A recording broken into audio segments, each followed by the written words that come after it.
আসসালামু আলাইকুম এভরিওয়ান। আমি আপনাদের সঙ্গে আজ দুটি মেডিসিন নিয়ে আলোচনা করতে চাই। মেডিসিন দুটির নাম হচ্ছে টোফেন এবং মোনাসফোর। টোফেন হচ্ছে কিটোটোফেন গ্রুপের একটি মেডিসিন, যেটা তৈরি করে বেক্সিমকো ফার্মাসিউটিক্যালস, এবং মোনাসফোর একমি ফার্মাসিউটিক্যালসের একটি প্রোডাক্ট, যার জেনেরিক নাম হচ্ছে মন্টিলোকাস্ট 4mg।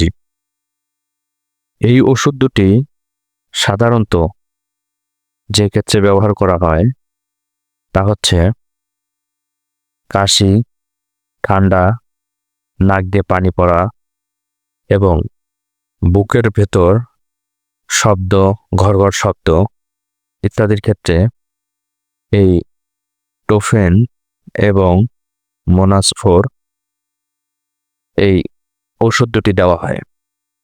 মোনাসফোর 5 বছরের নিচে বাচ্চাদেরকে একটি ট্যাবলেট 1 চামচ উষ্ণ দুধ অথবা পানির মধ্যে দেওয়ার সাথে ট্যাবলেটটি গুলে যায়। ওই ট্যাবলেটটি প্রতিদিন একবেলা করে খাওয়াতে হবে, মানে প্রতি রাত্রে একটি করে ট্যাবলেট। আর টোফেন সিরাপটা 1 বছরের নিচে বাচ্চাদেরকে 1/2 চামচ করে দিনে 2 বার খাওয়াতে হয়। পার্শ্ব প্রতিক্রিয়া হিসেবে টোফেন সিরাপটা খাওয়ানোর পরে বাচ্চাদের একটু ঘুম ঘুম ভাব হতে পারে। তাছাড়া তেমন কোনো পার্শ্ব প্রতিক্রিয়া এখনো লক্ষ্য করা যায়নি।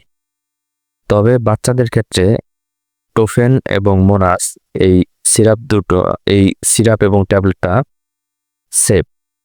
অন্যান্য ওষুধের তুলনায় এই ওষুধ দুটো নির্দ্বিধায় খাওয়ানো যেতে